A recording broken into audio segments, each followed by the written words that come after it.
Selamat datang di channel Penerus Pejuang, sebuah channel untuk mengartikulasikan pemikiran dan sikap yang merdeka, yang dilandasi oleh nilai-nilai demokrasi, keadilan, dan keterbukaan yang bertanggung jawab. Teman-teman, seperti yang sudah kita saksikan, bahwa terjadi perkembangan yang luar biasa dalam perkara tuduhan ijazah palsu yang menimpa mantan Presiden RI ke-7 Insinyur Haji Joko Widodo. Setelah para penuduh ijazah palsu naik status menjadi tersangka, bermunculanlah patron-patron mereka yang selama ini mereka selalu bersembunyi di balik netralitas mereka. Akhirnya mereka mulai menampakkan jati diri yang sebenarnya untuk memberikan dukungan support kepada para penuduh ijazah palsu, khususnya trio RRT. Ini semakin berat bagi kubu Jokowi kalau hanya masih memakai strategi dan taktik yang begitu-begitu saja, hanya menanti persidangan, hanya menggunakan keyakinan bahwa ini akan terselesaikan melalui jalur hukum formil. Jadi mereka hanya menanti persidangan tanpa sedikit pun mereka melakukan sebuah aksi-aksi gerakan untuk mengimbangi kubu sebelah. Padahal kubu sebelah sangat progresif sekali. Bahkan kalau saya boleh menyebut, mereka sekarang membagi dirinya menjadi 3 klaster. Klaster pertama tentunya para penuduh ijazah palsu itu sendiri yang dimotori oleh trio RRT atau yang sering disebut sebagai teroris, Tiva, Roy, dan Rismon. Klaster kedua adalah mereka para pemburu dokumen-dokumen yang terkait dengan Jokowi, baik mulai di KPUD Solo, KPUD DKI maupun KPU Pusat dan juga Arsip Nasional. Itu dimotori oleh Bonatua. Dan sekarang ini muncul lagi kelompok yang seiring sejalan dengan Bonatua, yaitu kelompok yang menamakan dirinya Bon Jovi atau Bongkar Ijazah Jokowi. Di sana nampak ada tokohnya, yaitu Lukas Luarso, mantan Aji, mantan jurnalis ya. Dulu pernah saya singgung di konten saya terdahulu. Klaster ketiga adalah para intelektual, tokoh yang akhir-akhir ini nampak ya, Jimli Asidik, Mahfud MD, Susno Duaji. Juga ada beberapa tokoh dari Muhammadiyah yang masih malu-malu. Jadi ada 3 klaster. Ini nampaknya mereka sangat progresif sekali. Dari 3 itu, sepertinya klaster pertama yaitu para penuduh ijazah palsu sudah mentok. Sudah banyak terpatahkan. Terlihat bahwa mereka sekarang setelah naik statusnya menjadi tersangka, mereka panik minta pertolongan pada Presiden Prabowo untuk menghentikan kasus ini, entah nanti jalannya bagaimana. Klaster kedua, para pemburu dokumen-dokumen Jokowi di berbagai instansi masih bergerak. Mereka sangat progresif sekali. Mereka menyisir dokumen-dokumen Jokowi dan celah-celah yang bisa dimanfaatkan untuk bikin framing demi mendukung para penuduh ijazah palsu. Klaster ketiga itu tokoh maupun intelektual, dalam hal ini Jimli, Mahfud, Susno, dan lain-lain. Ini juga mereka mulai progresif ya gerakannya, di mana Jimli sudah terang-terangan akan mengupayakan justice, restoratif justice. Jadi nanti akan didudukkan dalam meja perdamaian, begitulah kira-kira. Ini sudah diomongan Jimli di sebuah stasiun televisi, dan kebetulan salah satu teman kita dari Kagama itu juga mendengar langsung dari mulut Jimli. Teman kami di Kagama itu kenal baik dengan Jimli dan sudah kita tanyakan. Ternyata memang iya, dia berusaha untuk menggunakan jalur restoratif justice seperti itu. Mahfud sudah jelas dia masih saklek untuk menggunakan PT UN.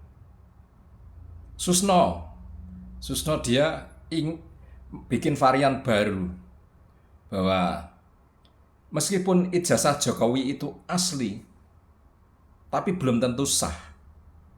Nah, ini ada varian baru ya. Jadi tidak hanya sebatas ijazah Jokowi asli, tapi harus sah.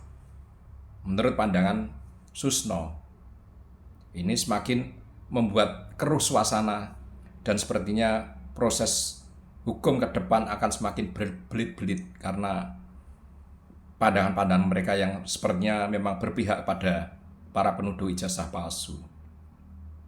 Ini menjadi tantangan bagi kubu Jokowi ya, jangan hanya begitu-begitu saja, jangan hanya konvensional. Mereka harus mengimbangi juga dengan gerakan-gerakan yang progresif. Coba akan saya putarkan bagaimana Susno mencoba bikin bikin asumsi baru, bikin suatu dalih baru seperti itu. Akan saya putarkan videonya. Kok masalahnya itu adalah ijazahnya yang dikatakan asli atau palsu, dan tidak cukup itu sah apa tidak. Sah atau tidak. Bisa saja ijazah ini asli dikeluarkan UGM, ya, tetapi ijazah itu tidak sah. Wah, gimana tuh cara? Lah, misalnya UGM mengeluarkan ijazah itu kepada namanya A, tetapi A ini tidak pernah kuliah di situ, atau A ini tidak memenuhi syarat kelulusan, skripsi atau tidak memenuhi syarat-syarat lain, KKN skripsi dan lain-lain. Betul, ijazahnya ada, tapi syarat-syarat ini tidak ada. Nah, siapa yang bisa membatalkan itu? Yang bisa membatalkan itu adalah pejabat pengadilan, hakim pengadilan tata usaha. Jadi kenapa ngawur ya Jadi nampaknya skoci penyelamat untuk para penuduh ijazah palsu, khususnya RT, sudah mulai dilemparkan untuk menyelamatkan mereka. Memang pada faktanya perkembangan terakhir ini, tuduhan ijazah palsu sudah tidak tertolong lagi.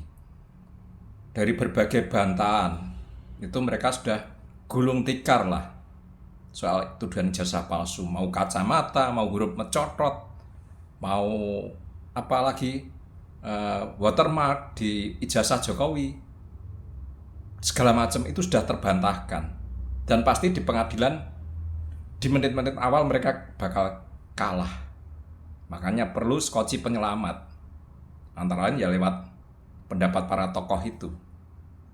Sekarang tidak lagi dibutuhkan ijazah palsu, tapi keabsahannya. Ini pernyataan dari Susno ini sudah diamini oleh klaster dari pemburu dokumen-dokumen, Bunatua dan lain-lain. Kemarin ada kelompok Bon Jovi, begitulah. Coba akan saya putarkan bagaimana statement dari Susno ini menginspirasi klaster pemburu dokumen-dokumen tadi. Akan saya putarkan videonya. satu lembaga tapi jadi kenapa kami mengajukan Itu ada Lukas Luarso ya, hanya satu lembaga tapi UGM, mantan AJI, ketua AJI. Solo, KPU DKI, KPU RI. Yang ngomong ini saya nggak tahu nih siapa Karena nih. persoalan ijazah ini sebenarnya bukan hanya apakah dokumen fisik ijazah tersebut asli atau palsu. Tapi jadi gini, dokumen itu secara fisik mungkin saja kertasnya asli, tintanya benar, fontnya benar, ditandatangani oleh pejabat yang berwenang, legalisirnya benar, mungkin saja seperti itu. Kami tidak tahu, kami tidak dalam posisi menilai itu. Tapi persoalannya tidak hanya apakah dokumen tersebut asli atau palsu, tapi apakah yang bersangkutan dalam hal ini Joko Widodo itu secara hukum itu dia berhak atau tidak terhadap dokumen tersebut. Karena secara hukum ijazah itu bisa diterima seseorang jika kira-kira dua. Jadi satu itu dia sudah menempuh pendidikan dan segala yang dibutuhkan untuk mendapatkan itu, dan kedua dia memenuhi syarat. Artinya bisa saja dia memenuhi pendidikan tapi misalnya IPK-nya kurang gitu. Nah, jadi kenapa kami juga meminta ke UGM itu tidak hanya salinan ijazahnya saja, dan kalau bisa juga aslinya diperlihatkan, tapi juga seluruh dokumen akademik mulai dari masuk sampai dia lulus. Seluruh dokumen dari masuk sampai lulus. Akademik pendukung. Jadi KRS, KHS, dan katakan lain-lain. bahwa kita tidak hanya ingin memastikan keaslian ijazah tersebut secara fisik, tapi juga memastikan bahwa yang bersangkutan itu secara legal berhak untuk mendapatkan dokumen tersebut. Nah, kami ini sebenarnya di KIP ini sudah alhamdulillah sudah pengalaman lah. Jadi tahun kemarin kami dan teman-teman itu udah beberapa kali Di belakang tuh ada pengacara RRT itu, yang baju merah. Jadi Komisi Informasi ini menurut kami salah satu lembaga yang cukup kami nilai berintegritas, jadi masih bisa kita percaya. Insya Allah kita bisa menang di sini. Jelas ini bagian dari orang yang kelompok yang memfollow up dari omongan Susno Duaji. Mereka sekarang sudah beralih, tidak lagi mempersoalkan ijazah itu asli atau palsu. Mereka sekarang mengejar keabsahan. Apakah ijazah yang dipegang Jokowi itu sah? Menurut hukum, menurut mereka, bukan menurut hukum, menurut persepsi mereka. Seperti itu. Mereka sepertinya sudah tahu gelagatnya bahwa ijazah yang dipegang Jokowi itu adalah ijazah asli. Makanya mereka sekarang mulai menembak sisi sah tidaknya itu dimiliki oleh Jokowi. Dengan cara apa? Mereka meminta dokumen-dokumen dari UGM mulai dari Jokowi diterima masuk sampai kemudian keluar. Kemudian mereka ingin menafsirkan sendiri seperti halnya RRT itu. Mereka ingin menafsirkan sendiri. Oh, ini skripsinya tidak ada tanda tangannya, maka tidak sah. Itulah kira-kira. Padahal Refli Harun tesisnya juga tidak ada tanda tangannya, tapi mereka membisu, membuta. Terus mereka nyebut KHS, KRS. Itu juga mestinya nanti harus komplit dari semester 1 sampai semester terakhir. Mungkin slip SPP, pembayaran SPP juga harus komplit. Presensi, kehadiran, mata kuliah harus ada. Laporan praktikum harus ada, komplit. Itu yang ingin dikejar mereka, masalah keabsahan. Jadi otak-otak mereka memang otak-otak kotor, bikin keruh negeri ini. Kalau mereka fair, sekarang tuntut semua orang yang memiliki ijazah di Indonesia. Baik ijazah S3, S2, S1, SMA, SMP, SD. Semua dibongkar semua keabsahannya. Presensinya, pembayaran SPP-nya, KHS, KRS, transkrip, laporan kerja lapangan, segala macam harus ditunjukkan. Apa mungkin? Itu konyol, itu pemikiran konyol.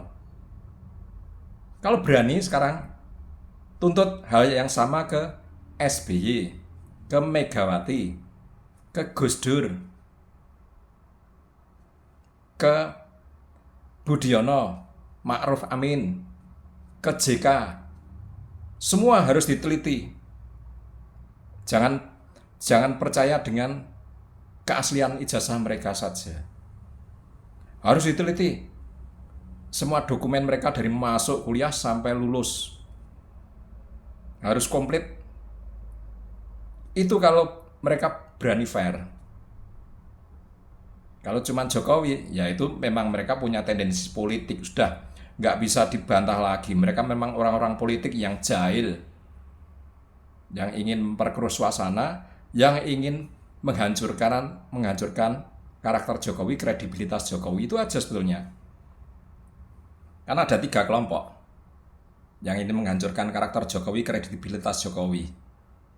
Yaitu dari 2 organisasi yang dulu dibubarkan Jokowi, FPI, HTI. Yang ketiga, kelompok-kelompok yang kalah dalam kontestasi Pilpres 2024. Sebetulnya hanya itu aja. Mau dia profesor doktor, mau dia intelektual sekeren apapun, tetap kalau mereka punya paradigma berpikir seperti itu, artinya mereka sudah terkontaminasi politik. Kayak Mahfud MD itu kan sebenarnya politikus, tidak murni intelektual.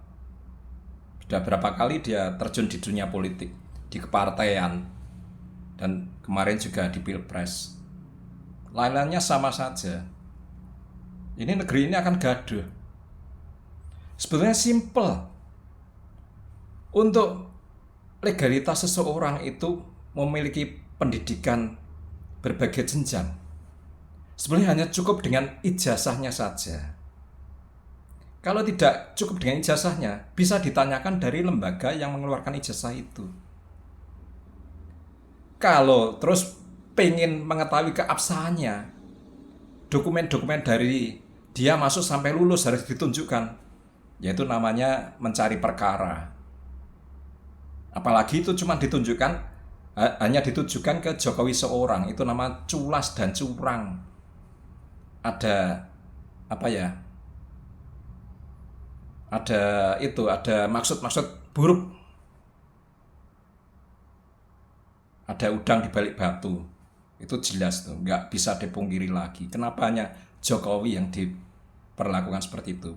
Berani nggak meminta dokumen-dokumennya Prabowo, presensi dia saat mengikuti pendidikan di Akmil dan lain-lain, diminta semua untuk menegaskan apakah ijazah dari Akmil Prabowo itu sah atau tidak. Berani nggak mereka? Saya yakin nggak akan pernah berani. Berani tidak memperlakukan SBY seperti itu, Megawati seperti itu. Saya yakin, Hakul yakin nggak berani. Saya juga nggak jamin 100%. Misalkan Mahfud MD, Jimli, segala macam dokumen perkuliahan mereka masih ada. Saya nggak yakin. Slip-slip SPP mereka masih ada, KHS, KRS masih ada. Saya nggak yakin, sama sekali nggak yakin. Apalagi RRT, sama saja. Kalau mereka ditodong slip SPP mulai dari awal sampai mereka lulus, KRS, KHS mulai dari mereka awal sampai lulus, saya nggak yakin mereka ada. Ini loh bedanya para petualang-petualang politik dengan orang yang mencari kebenaran. Mereka hanya para petualang politik yang tidak terima dengan kekalahannya yang lalu. Mereka dari unsur-unsur ormas yang dibubarkan, yang balas dendam saat ini. Itu sebetulnya. Ya, kalau ini diterus-teruskan akan kacau. Mari kita bongkar semuanya. Jangan tanggung-tanggung Jokowi. Semuanya dibongkar. Pasti mungkin 99,9% para pemegang ijazah itu menjadi tidak sah ijazahnya. Saya yakin itu kalau diperlakukan hal yang sama. Ini soal kejujuran. Jangan keculasan dan kecurangan politik dibungkus ilmiah, dibungkus sebagai sesuatu hukum. Jangan culas, jangan curang dalam hidup. Mungkin hanya sampai di sini video saya.